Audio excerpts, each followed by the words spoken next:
Здравствуйте, друзья, или добрый вечер. У кого как, у кого-то доброе утро.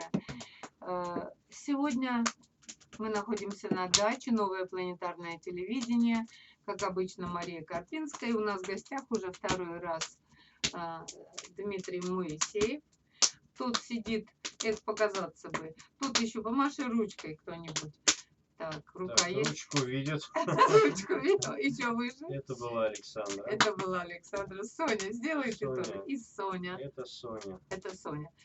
Вот. То есть у нас тут есть народ, и у нас горит камин. И поэтому передача называется «У камина». Но сегодня у нас Дима хочет рассказать о человеке, который я тоже знала. Как его звали, Бутейко у нас? Константин Павлович. Константин Павлович Бутейко. Удивительный человек, о котором знает Дима, и который научил Диму дышать. Ну, к сожалению, я не знаком с Константином Павловичем. Я думала, к сожалению, я дышать не умею. Нет. Итак, значит, Дима, расскажи нам про систему Бутейко, которой уже нет на белом свете. Но я помню, что я этого человека, я была с ним знакома, он такой высокий, статный был человек, красивый. У нас горит камин, к сожалению, показать мы его не можем.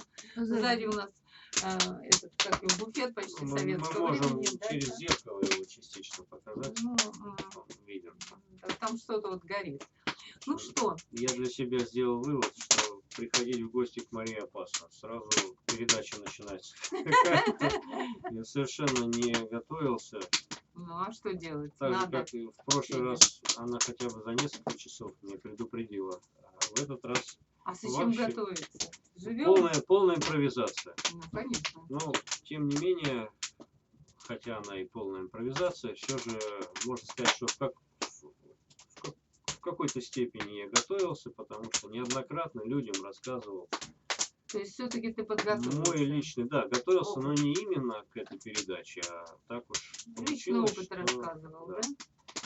Конечно, мы все понимаем, что одна из важнейших ценностей, которые у нас есть, это наше здоровье, которое... Самое главное, да. Да. Без которого никуда.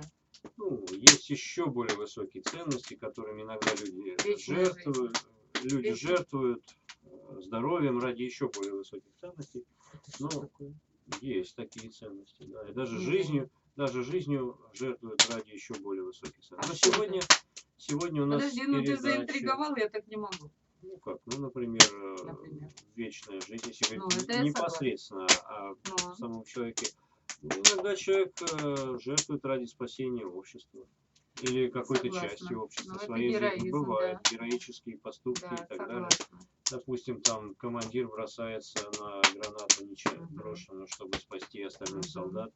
Сам погибает, но спасает там, несколько своих. Ну, это да, патриотизм. Бывает. То есть в данном случае человек не заботится о своем здоровье. Он мог бы отпрыгнуть в сторону, да, он себя бросает, спасти, наоборот, он закрывает собой и так далее. И так далее. Есть ценности выше, но тем не менее здоровье огромная ценность. И есть, конечно, величайшие факторы, влияющие на наше здоровье. Например? Номер один — это нравственные принципы. Я всегда об этом говорю, хотя вот... Замечательно, я браво. Очень много мы видим книг и видео, где говорят питание номер один, для здоровья питание номер два. Как минимум. Ну, питание это для физического Оно важно, тела, да. очень важно для здоровья, как мы питаемся. И, кстати, с нашей темой про Константина Павловича тоже связано питание. Но, тем не менее, нравственный принцип еще выше. Потом питание и дыхание, они где-то примерно вот рядышком стоят, идут после нравственных принципов для нашего здоровья. Принципы, да, а потом... Значит, говоря о Константине Павловиче, как уже сказал, к сожалению, я с ним не знаком, но мне посчастливилось познакомиться с двумя очень хорошими инструкторами, которые входили в число, насколько мне известно, 101 инструктор Константин Павлович Бутейко. 101 был, да? Был 101 инструктор, вот 101 ученик этого великого учителя. И одна из них Светлана Алексеевна Чуканова, ее сын Николай Николаевич. И расскажу в двух словах, как у меня состоялось знакомство с этим методом. Ну, первый раз мне рассказал об этом Валентин Степанович Шелунев, он был лидером группы здоровья. Вот об этом методе, так в двух словах он мне кое-что рассказал, и у меня сразу положительно к этому сложилось. Еще я прочитал там в одной книжке об этом, поэтому кое-что знал и положительно к этому относился. Тут со мной приключилась такая штука, где-то 20 лет мне было, может быть 20-21 год примерно. Сколько лет назад, боже мой. Да, 24 года назад примерно, плюс-минус, там полгода-год. Вот я еще удивилась, что спросила, сколько тебе лет, ты сказал 45, я хочу сказать, мальчик-ягодка опять. Мальчик-ягодка опять. То есть выглядишь как хорошая ягодка, да, это замечательно. Не на свои годы, не на свои 120 лет. Модное слово, которое почти никто не знает, биохакинг. Смешно. Модное слово почти никто не знает. Биохакинг. Биохакинг. Ну, это одна из форм занятия здоровым образом жизни. И мы к Бутейко возвращаемся. К Бутейко возвращаемся. Итак, я увлекся здоровым образом жизни, всякими книжками на эту тему, когда мне было примерно 19 лет. Нет, 18 лет. Впервые ко мне попала книжка Поля Брега. Это было в 94 году, 1 сентября 94 года. Я отлично раздельное помню. Питание, да? Нет, не раздельное питание, там были системы оздоровления Поля Брега. И меня так увлекла эта тема, я стал покупать всякие книжки на эту тему и читать. Это было очень давно. И в общем, увлекся этой темой. Но как-то вот с питанием я не очень хорошо питался. Как-то сначала вроде стал питаться там как-то по Полю Брегу, а потом питался, в общем, всем подряд. И сделал я такую большую ошибку. Я очень любил бег. И на протяжении многих лет его любил. Сейчас вот больше люблю плавание. Но тогда, в те годы, я любил бег. Причем бегал быстро и далеко. И вот перед бегом я наелся. Причем это было не один раз. Вот наедался перед бегом. И бежал. Да, и бежал. Причем наедался всем подряд.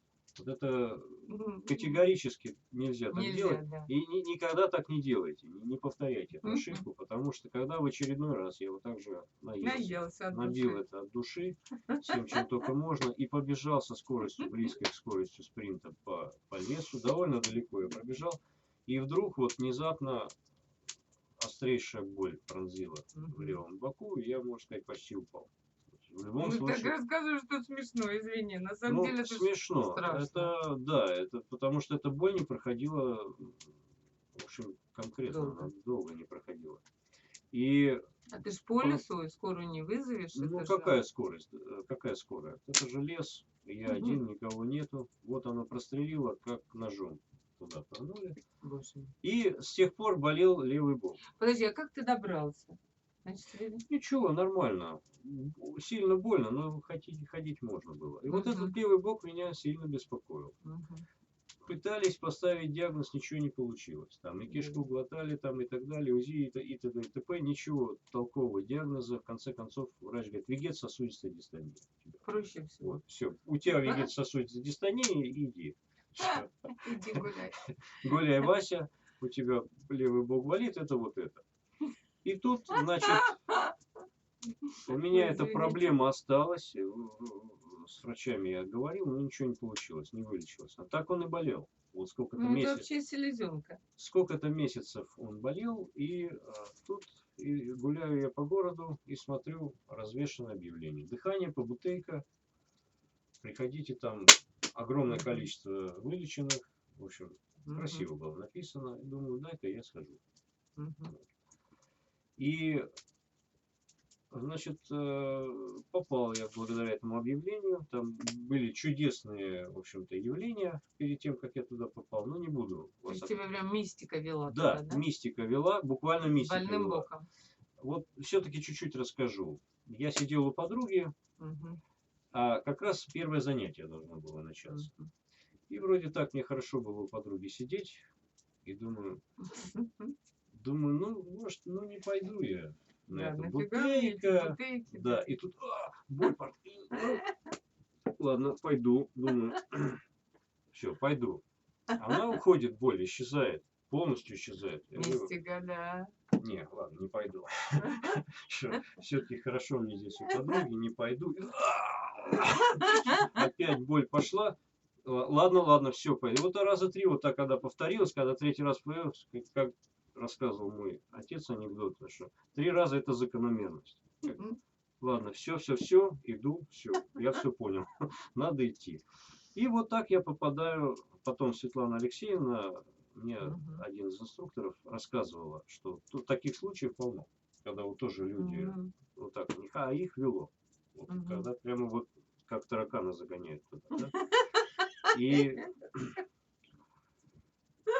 И так вот я и попал. А был Николай Николаевич, который отличный, отличный инструктор был, лично он обучался у Константина Павловича Бутейко. Но он не был профессиональным врачом, то есть у него не было медицинского образования никакого, но несмотря на это он ездил по городам, там проводил занятия, и люди вылечивались, в общем.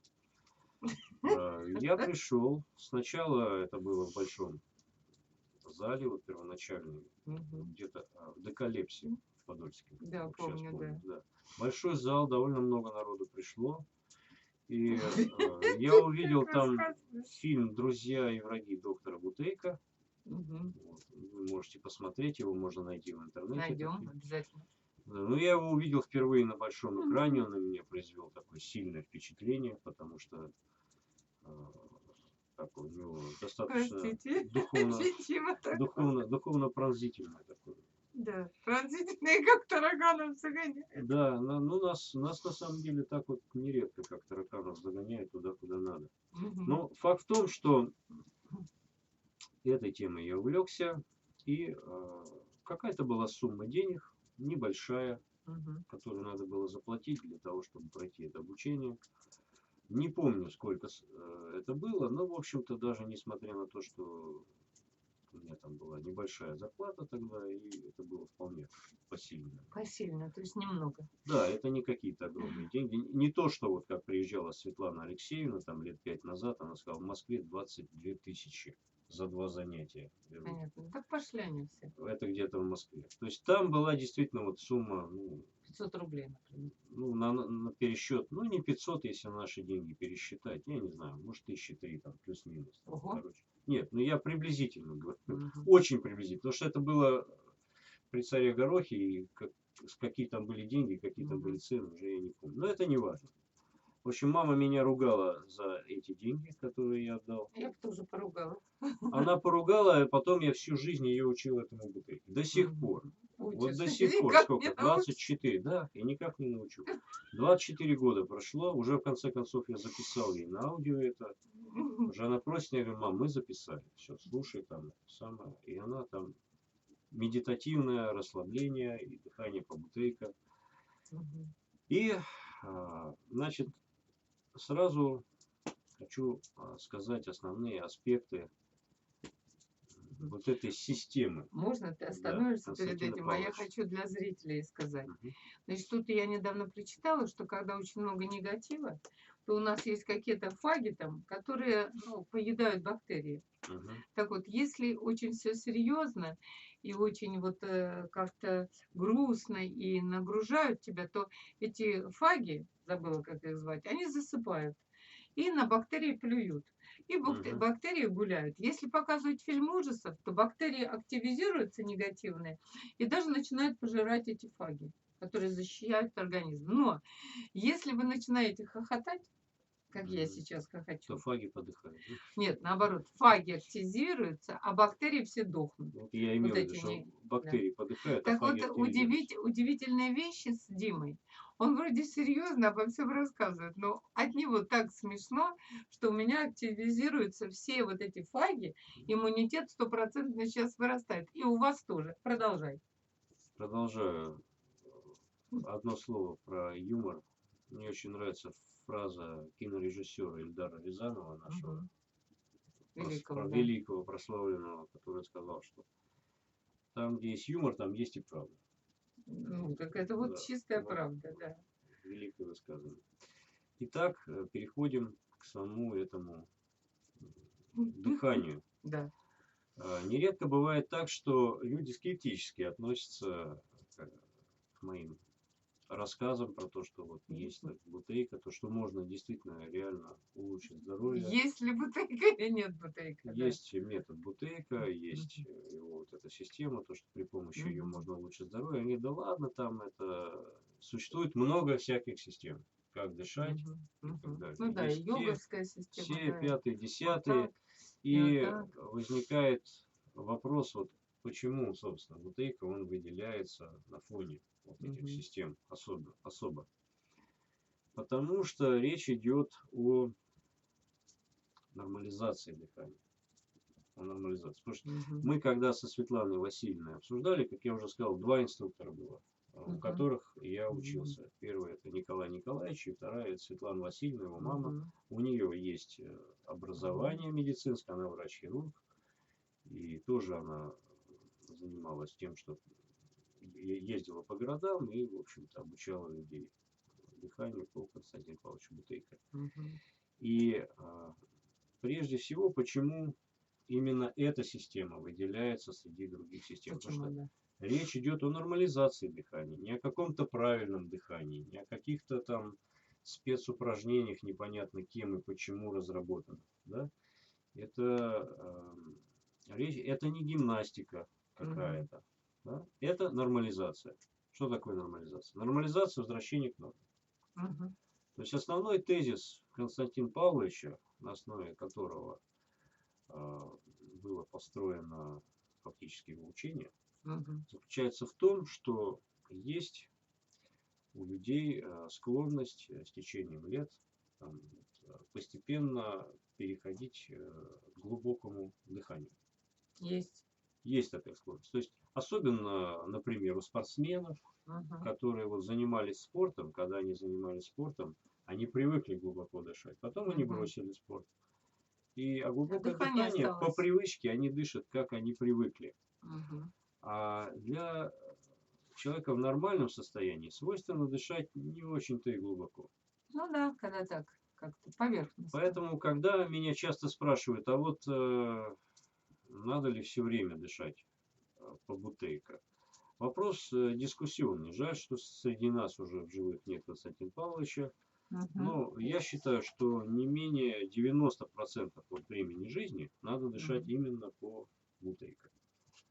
Значит, в чем заключается эта форма дыхания нормализованная? Это короткий неглубокий вдох, плавный размеренный выдох и после него пауза. Люди привыкают дышать по принципу пилы. Вот, то есть пила. Вверх, вниз, вверх, вдох, выдох, вдох, выдох, вдох, выдох, как попало. И постепенно это еще и углубляется. В результате происходит потеря углекислоты. Это самое опасное, терять углекислоту. И ее опасно терять в слишком больших количествах, что, собственно говоря, и происходит. То есть, например, человеческий организм, он не может обойтись без кислорода. Мы не можем обойтись без кислорода. Если нам перекрыть доступ к кислороду, несколько минут человек труп. То же самое с СО2. Да, СО2 то же самое. Если человеку перекрыть на буквально несколько минут доступ к СО2, ну я не знаю точно там сколько СО2 надо, чтобы человек. Вот если... То все, человек... Тоже человек труп. Однозначно труп. Ой, кругом одни трупы. И должно быть достаточное количество кислорода, должно быть достаточное количество СО2, и только тогда организм человека может полноценно функционировать. Если СО2 недостаточно, начинаются сбои в работе организма. И одна из таких проблем — это так называемый эффект Верига-Бора. То, что вот эти кровяные тельца, они должны разносить кислород в организме. Но если СО2 не хватает, то, собственно говоря, они берут этот кислород, они бегают по телу с кислородом, но не могут отцепить. Отдать не могут. Да. И они обратно прибегают, начинается голодание кислородное, человек начинает еще глубже дышать, потому что он начинает задыхаться, ему хочется насытиться кислородом, и вот этот замкнутый круг Я сейчас вот думаю, Саша, открой, пожалуйста, еще окошечко там. Чтобы побольше было кислорода, особенно Давай, СО2. СО2 с кислородом. Да ладно, подумаешь, там, если тебя видно, ну и ладно. Так, едем дальше. Едем дальше. И если идет глубокое дыхание, то вместе с глубоким дыханием вымывается СО2. Когда бежишь, глубокое дыхание, и сразу начинаешь задыхаться, да. И я тебе более того даже скажу. Известны случаи смерти людей, которые, например, вот они идут, и идет электричка метров за 100. Они резко побежали за электричкой, бегут. Ты поняла, Саш? Никогда бегать не будем за электричкой. Догнал электричку, забежал, за ним двери захлопнулись. Упал и умер. Да. Ну, случаи смерти детей на физкультуре. То же самое. Дети, то же самое. Извините, я почему-то смеюсь. Я не знаю, почему. Но факт в том, что если вот когда последние остатки углекислоты, они вымываются, то это, в общем-то, смертельно опасно. Но я вам рассказываю сейчас ту теорию, которая была до меня донесена. Почему я сразу вот воспринял это дыхание как нечто родное. Ну, ты бегал слишком долго. Сейчас я не пробег. Как нечто родное и как нечто само собой правильное, разумеющееся. Когда я был маленьким ребенком, где-то мне было, может быть, ну, лет 7-6, и вот мама оставляла меня в ванной, и я сидел в ванной, так сказать, медитативно наблюдал, как медленно поднималась эта вода, которая набиралась в ванной, да, она постепенно обволакивала тело. И непроизвольно я расслаблялся, полностью расслаблялся. И мы сидим в ванной у костра. Да, представьте себе, что вы сидите в ванной, наливается вода у камина в ванной. И в этот момент мне вообще не хотелось дышать. Совершенно. Потому что глубокое расслабление. Происходил медленный выдох, плавный. А все, а вдыхать не хочется. Точно, вот я сейчас даже это ощущаю. Довольно долго дыхать не хочется. И, может быть, минута проходит там, или больше даже. Не хочется вдыхать. Потом небольшой, не маленький вдох пошел. И выдох спокойный, плавный. И опять не хочется вдыхать. Ну, да. И потом начинается вот такое ощущение, вдруг приятное в теле, какое-то ощущение появляется. Слушай, я уже сейчас расслабилась. Оно уже вот идет, начинает солнечное сплетение, приятное ощущение начинает распространяться по телу. Я в детстве запомнил вот это. То, что вот так вот само собой получилось. Никто не учил. Просто так получилось. Это было свойственно тебе. Это было свойственно, и вот так вот я дышал, получается, по бутейка. И вот особенно запомнилось. Вот это приятное ощущение распространяется. Именно в ванне, да. Не просто оно не от ванны идет, оно идет вот от этой нормализации непосредственно самой. И это вот сигнал организма, что в нем пошли правильные реакции. Почему вот это пошло приятное ощущение? От того, что организм таким образом сигнализирует, что вот верной дорогой идете. Подкинь, да? Верной дорогой идете, товарищи, да, как говорили в советском дорогой идем, да. И вот, значит, Николай Николаевич рассказывает этот принцип. Уже на вступительном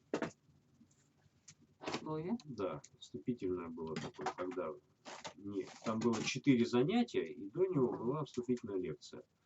На вступительную лекцию приглашались все. На занятия уже шли те, кто проплатил эти занятия. И нас попросили замерить эту паузу. То есть вот, Николай Николаевич сказал. Как мы замеряем? Замеряем, мы берем секундомер. Вот, я сейчас чуть позже достану, у меня есть там секундомерчик.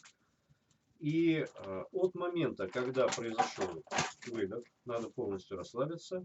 Когда произошел выдох, надо до первого такого настоятельного желания отдохнуть, замерить эту паузу. Полностью расслабиться и замерить паузу до момента, когда захочется отдохнуть. И вот эта пауза, она является с точки зрения теории Константина Павловича Бутейко показателем наличия углекислоты в организме. И довольно-таки важным показателем уровня здоровья человека. Значит, более 70 болезней, особенно хорошо распространенных, включая ту же самую вегетососудистую дистонию, с которой я пришел туда. Которую тебе доктора мне она сказала, вот тебе диагноз, иди. Вот. И вот с ней я пришел, и варикозное расширение вен у женщин нередко почему-то встречается. На ногах. У меня, слава богу, не встречался с этой проблемой. Вот. Но вот у женщин я часто тоже не встречалась. Вот, гипертония, гипотония, ну и целая куча проблем. Вот элементарный даже насморк. Даже, насморк, да, было дело. Вот насморк очень часто у нас у всех бывает. И у меня, вот допустим, даже сейчас уже. С неделю назад пошел в русскую баню, и там что-то переборщил с ледяными процедурами, встал под вот этот под ледяной дождь, там, из крана с огромной силой, что-то задержался под этим ледяным дождем, хорошо было.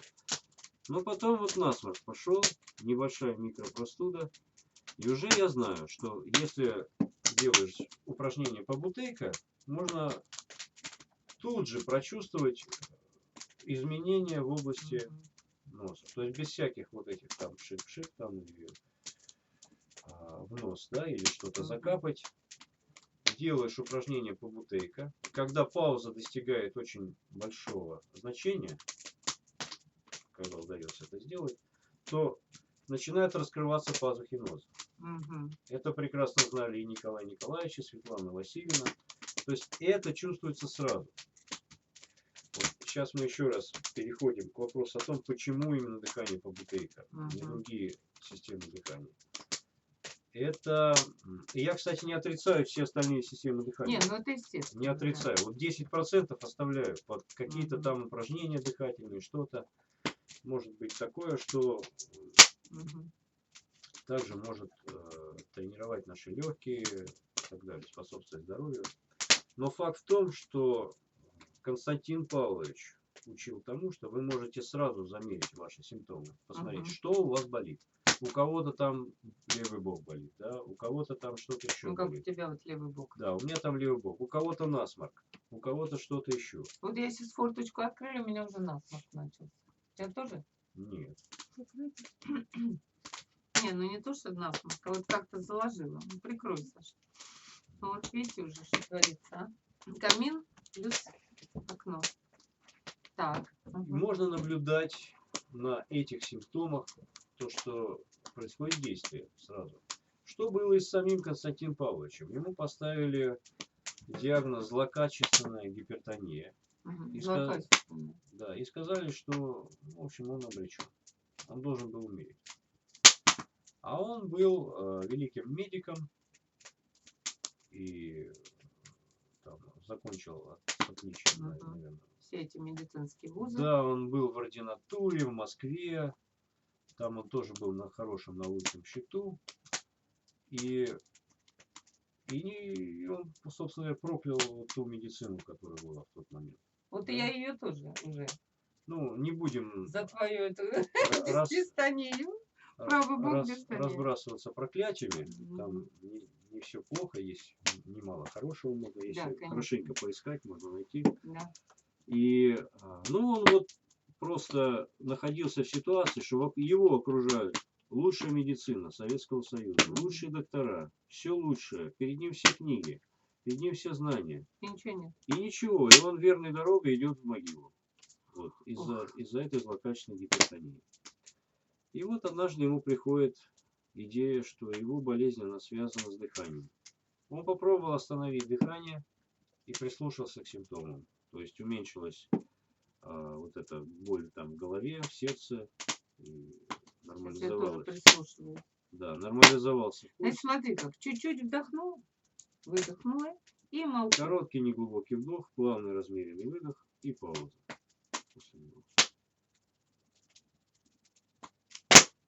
Если мы находимся в покое, то надо настолько расслабиться, чтобы почти совсем не хотелось дышать.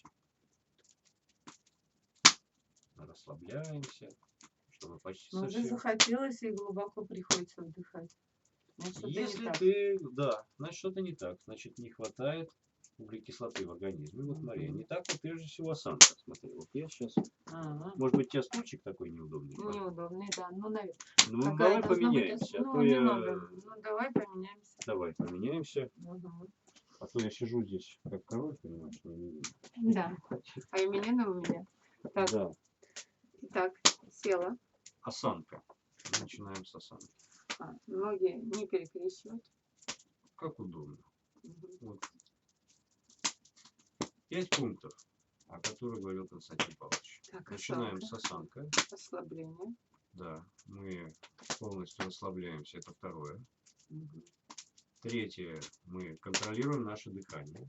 Угу. Мы следим за ним. Короткий неглубокий вдох, плавный размеренный выдох и пауза после выдоха.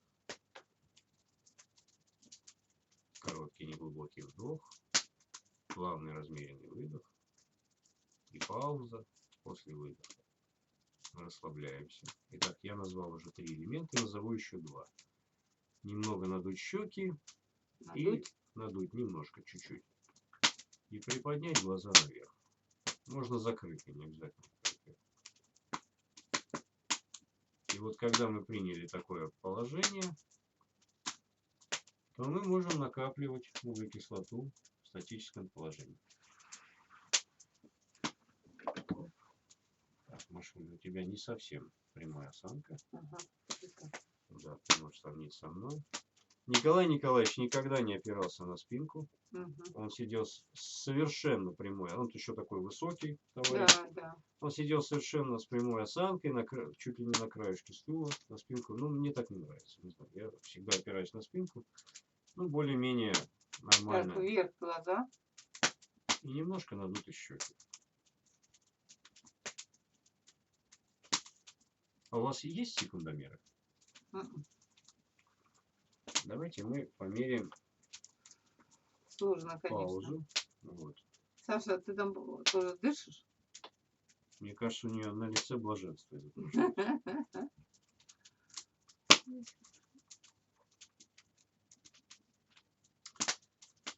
И вот в доп-функциях он должен быть. Таймер. Вот он, секундомер. Давайте мы сейчас померяем мою паузу. Давай. Прежде чем мы померяем мою паузу, я напомню то, что рассказывали мне инструктора, о том, что если пауза меньше 60 секунд, то, ну, точнее, чем меньше 60 секунд эта пауза, тем меньше углекислоты в организме. Даже не показывали какую-то табличку. Я уже сразу могу сказать, что у меня мало. Намного меньше, да. И чем ближе к нулю, тем ближе, соответственно, к критическому уровню. Что... Ой, боже да. мой. Ну, давай. А если 60 секунд, то все болезни исчезают. Так ты что? Так, поехали. Но не совсем все. А вот те самые чуть больше 70, которые там перечислил Константин Павлович, они просто исчезают при достижении паузы 60 секунд. Когда человек накапливает углекислоты столько, что у него такая пауза получается, исчезают эти болезни.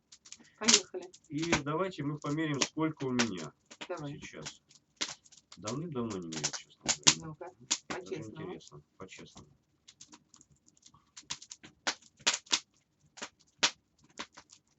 Мария, ты свидетель.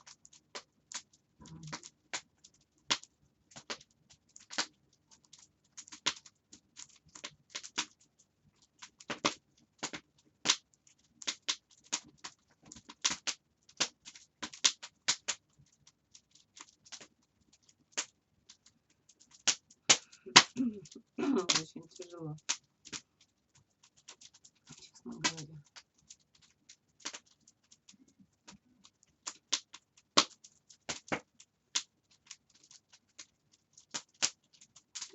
Сильно. Мы молчим. А Дмитрий у нас меряет паузу свою.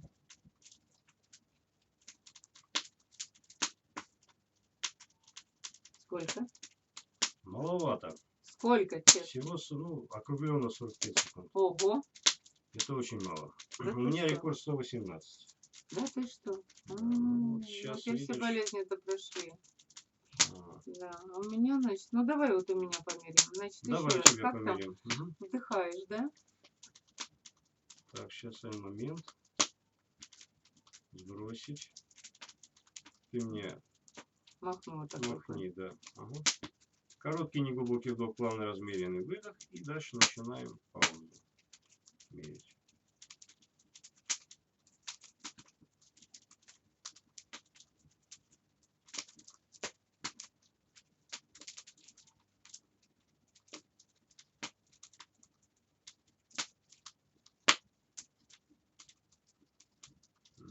Ты махнула?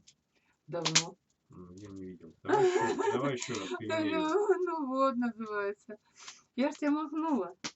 Сейчас перемерим. Сейчас. Подожди, как Саша у нас тут. Подожди, Саша. Ага. Она в паузе. Да, в глубокой паузе. На лице блаженство. Да. Ну давай. Сейчас я. Я вот так махну, и ты смотри. Подожди только еще. Ага. Ты же когда начал говорить, я так и сделала. Сейчас, значит, короткий. Неглубокий вдох, плавный размеренный выдох и поехали. Что, уже все? Да, не, я тебе дважды просто. Давай еще раз. Давай, смотри. Угу. Ты да, один раз и все, да. Пошла? Поехали, старт пошел. Сейчас жду финиша.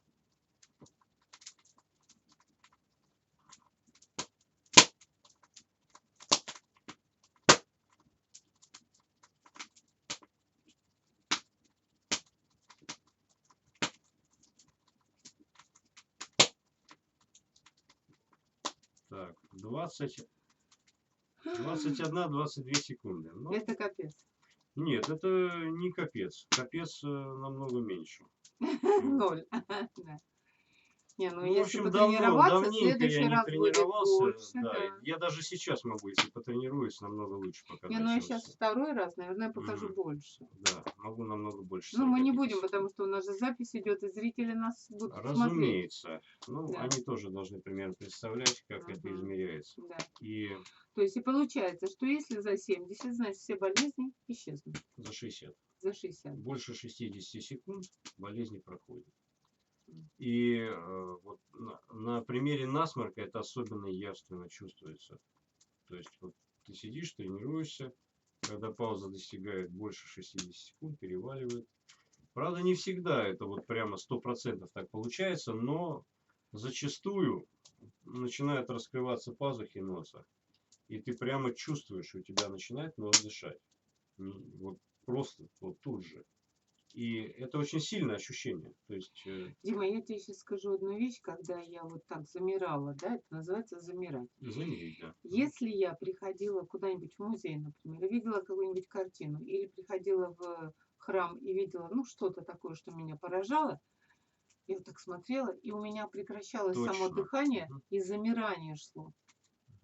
То есть я могла так долго рассматривать что-то. Вот что-то об этом и говорили Николай Николаевич, Светлана Васильевна, насколько я помню, что вот когда замирание происходит, вот, когда ты видишь что-то такое прекрасное, да, прекрасное, замечательное, то замирание идет, и все. И Константин Павлович выдвинул такую идею, что грехи, они способствуют углублению дыхания, способствуют потере углекислоты. Наоборот, праведность, вот это когда ты встречаешься с чем-то таким святым или с чем-то вдохновленным встречаешься. С человеком или с картиной, или с иконой. Замирание и вот такое вот накопление углекислоты, когда мы побеждаем наше глубокое дыхание.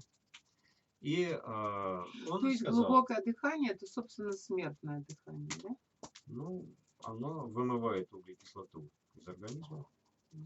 И, соответственно... Ну, ведь когда мы волнуемся, дышим глубоко, бежим, дышим, начинаем дышать глубоко, да? То есть поднимаемся вверх. Есть еще одна схема, которая не была именно Константином Павловичем сформулирована. Насколько мне известно, там что-то как-то есть в йоге об этом.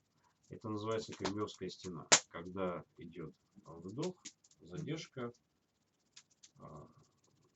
Если говорить о дыхании по бутейке, это горб верблюда. Да? А так, значит, вдох, да. задержка. Если обычное дыхание, это пила. Вдох, выдох, и пошла пила. Вот. И если это бутейка, это горб верблюда. Вот а что за кремлевская стена? Кремлевская стена, это когда вдох, задержка идет, вот так идет задержка, потом выдох, задержка, идет опять вдох, задержка. Ну, это вот похоже уже на самом деле йоги в Индии, они ведь могли вообще не дышать. Вот иногда, допустим, если я там поднимаюсь по лестнице высоко, да, не обязательно. Если в расслаблении, то однозначно по бутейке. А если я куда-то бегу, там, поднимаюсь по лестнице, или, допустим, в той же в бане, да, я там нырнул в ледяную воду и вынырнул, может быть, я и вдохну глубоко. Но, как правило, задерживаю дыхание на вдохе. Ну, если взять, к примеру, ударные единоборства, там бокс или карате, на выдохе идет, то есть при ударе идет выдох. Есть... Дима, я сейчас скажу еще одно открытие, такое, возможно, для многих и для меня тоже. Я ощущала, что у меня учащается дыхание, становится глубоким от определенных людей нехороших. Тяжелые люди, вот, допустим, с тобой, ты очень легкий человек, ты дающий. Ты не берущий, ты дающий. И с тобой рядом легко дышится. И можно не дышать вообще периодически. Это же, да? Но есть люди, в присутствии которых такое тяжелое поле, что ты начинаешь вот так дышать. Задыхаешься. Вот. И очень много мне таких людей встречалось. Просто вот ты встречаешься, они стоят рядом, начинают говорить. И вдруг ты начинаешь понимать, что ты задыхаешься. Реально задыхаешься. Человек удаляется, и у тебя все нормально. Но дело в том, что когда такой человек удаляется, ты еще потом чувствуешь некое отравление. У тебя такое было? Ну, было, наверное. В какой-то степени, да. Просто я настолько привык довольно-таки хорошо контролировать дыхание. Причем 45 секунд это довольно низкий результат для меня. Обычно, если я потренируюсь, значительно выше могу показать. Но факт в том, что ты, Мария, сейчас переводишь нас в новую область. Это факторы, влияющие на глубину нашего дыхания. Вот ты сейчас сказала про людей. Да, есть такой фактор, он влияет. Ну, у кого-то он сильнее влияет, как у тебя. У меня очень сильно. Тебя очень сильно. У меня тоже, видимо, влияет, может быть, не так сильно. Вот. Есть и другие факторы. Например, есть погода. Алкоголь. Алкоголь, наверное. Курение. Наверное. Черный чай, черный кофе. Черный чай, черный кофе. И впервые вот эту великолепную четверку: алкоголь, курение, черный чай, черный кофе я услышал от Константина Павловича Бутейко. Точнее, То есть, на самом деле, кофе пить не надо. Не надо. Это факторы углубляющие. В них есть еще и другая вредность, там, в черном чае, черном кофе. Но вот по теории Константина Павловича, вот от этих 4 веществ надо отказаться. От кофе я пока не отказалась. Потом уже по религиозным убеждениям я еще дополнительно, так сказать, укрепился в этих 4 веществах. Ну, это немножко ответвление в другую тему. И я сейчас говорю именно об бутейке. То есть 4 вредных вещества, от них надо отказаться. Причем, замечу, я сейчас говорю, что не по есть еще религиозные убеждения, по которым я отказываюсь от этих 4 веществ, о которых я сейчас пока не буду говорить. Но вот есть теория Константина Павловича Бутейко, по которой я узнал раньше еще, что от них надо отказаться. Просто отказаться. Я поняла еще одну вещь. То, что я вот говорила в начале, я повторюсь. Раньше, много лет назад, я вообще как бы постоянно находилась, назовем так, в возвышенном состоянии. То есть я всем восхищалась, я вообще как бы вот это вот все, вот это, и у меня прям замирание.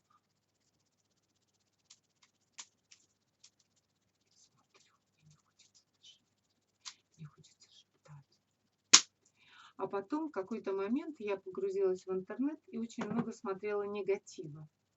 И когда негативных новостей и всего, И прям не только от людей, но порой от негативных новостей я как бы начинала ощущать, будто я под воду погрузилась, и мне нечем дышать. Нечем дышать. Нехватка чего-то, того же кислорода. Нам надо изучать эти факторы, то есть каждый человек, он изучает сам эти факторы, и, естественно, на самом деле я предлагаю всем тем, кто нас слушает сейчас, самим вот сделать какие-то себе выводы и начать изучать факторы, которые влияют на ваше дыхание и которые делают ваше... Ну, понятно, что когда бежишь и по лестнице, это и одно. А вот какие еще факторы делают вот это? Потому что это ведет нас к смерти. Ну, как минимум, болезнь. Болезнь, да. Происходит в результате нехватки СО2, смещения pH-баланса. Начинают, pH-баланса. Начинают реакции идти в организме не так, как им положено идти. Потому что когда вот этот баланс смещается, реакции начинают идти по-другому. Если этот баланс в норме, то и реакции в норме. Ну, если баланс... То есть есть там куча болезней, я сейчас не буду это перечислять. Не, мы не будем это уже. Чтобы и по-моему, они опять-таки происходят от неправильного дыхания. Короче, мы сейчас уже, наверное, много сидим в эфире. Сейчас мы будем Сашу, чтобы она нам закончила эту передачу. Итак, друзья дорогие, ну, все, что вы услышали, то услышали, сидя у камина. У меня было много чего сказать. Ну, ты много чего сказал. Что-то еще, подожди. Может быть, мы еще как-нибудь проведем вторую передачу на эту тему, да? Медитация. Ну, попробуйте еще раз, вот так же. Возьмите секундомер, значит, вдохнули. Я единственное, что хочу, может быть, сколько ты мне еще можешь времени дать?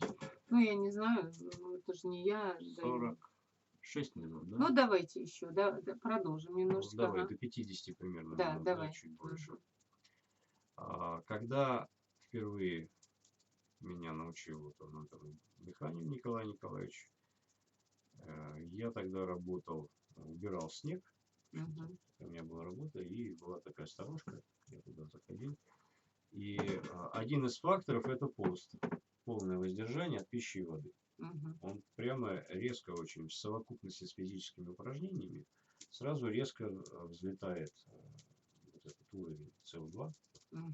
И я применил, получается, сразу несколько факторов очень сильных. Это пост, то есть я отказался от пищи и воды на сутки примерно, чистил вот этот снег, а там снега было огромный, снегопад прошел огромный, и там огромным скребком и лопатой, и скребком и лопатой. И когда я заходил в сторожку отдыхать, то тоже по бутейке вот так вот расслаблялся. И тоже накапливалась углекислота. Я за сутки с 22 поднял до 60. То есть можно подняться. Произошло, то есть не надо резко. Это не надо делать резко, это надо делать постепенно. Потому что произошло что-то вообще такое, чего я никак не ожидал. Я был, в общем, по большому счету здоров, не считая левого бока. И вдруг я почувствовал какое-то вот такое, у меня началось вообще горение во всем теле. Температура поднялась 39,9. Я в шоке. То есть я позвонил, отпросился с работы. Там меня отпустили с работы. Я пришел домой. Пришел домой, померил температуру. Вот. Тут началось огромное горение в организме при очень резком подъеме углекислоты. Я убедился в том, насколько огромной силой обладает вот это вот фактор. То есть это не что-то такое, что подумаешь, там так дышишь или не так дышишь. Прямо вот загорелось все. Я пришел, у меня температура была 40. А когда утром проснулся, 36,5. Опять. И все нормально. То есть вот в организме что-то просто вспыхнуло прям. Вот я тебе хочу сказать, что ты вот у камина я сижу, и ты, и у тебя там лицо такое красненькое, да? То есть я не знаю, как у меня, но действительно ты выглядишь таким бодрячком все время. 45 лет мужчины порой выглядит ужасно. Ну, если бы мне было 85 лет, и я бы так выглядел, то это, в принципе, 45 лет это не так и много. Но в двух словах о факторах. Вот пост очень сильно поднимает. Физическое упражнение. У меня, например, есть грудной эспандер. Если я хочу резко накачать углекислоту, паузу, берешь, немножечко подзадерживаешь дыхание и грудным эспандером там А качаешься, можно подкачиваешь. просто вот так вот еще? Или вот, но грудным эспандером просто это как насос. Вот я прям Мгм. чувствую, как насосом накачивает СО2. Мгм. Придерживаешь дыхание и качаешься грудным эспандером. Вот так. И все. И пошло вот этот СО2 накапливаться в организме очень резко. Питание имеет большое значение. Что ешь? Да, что ешь. Ну, Чем больше вегетарианцы, сырых, может быть, свежих овощей и овощей, фруктов, тем особенно лучше. овощей, Мгм. тем это лучше влияет на СО2. Ну и, конечно же, в общем-то, правильный образ жизни, праведный, нравственный. Это не мое Это само мнение, собой, да. мнение Константина Павловича Бутейко. Ну ладно, А твое тоже, по-моему, да? мое его полностью И поддерживаю. мою я поддерживаю, что Наше время нравственность, да, вести 50 правильно. минут. Мгм. Не, ну Да. хочешь еще что-то скажи. Ну, я Трещит у думаю, в нас следующий камин. раз мы Да. еще вернемся к этой теме. Ну Некоторые что, дорогие особенно друзья, важные вещи, потому что я еще не провел медитацию по методу Константина Павловича Бутейко. Еще раз напомню, для моей мамы я проводил вот с того самого времени. а сколько, Практически. на сколько минут она могла задерживать? Мама? Да, Секунд у нее? мама, секундочку, У нее немного было. например. Ну, секунд 15-20. Ну, как у Да. меня 25. Да. В общем-то, она такая ученица, которой надо было постоянно повторять. Я не знаю, почему так, но вот 20 лет. А вот давай достанем и напоследок еще раз я попробую у тебя, разочек давай. расслабиться, Ага. расслабиться, да? Так. Сейчас мы еще раз попробуем. Ага. Так. Итак, я махну рукой, ладно? Сейчас. Ты включил? Сейчас включаю. Угу. Жду.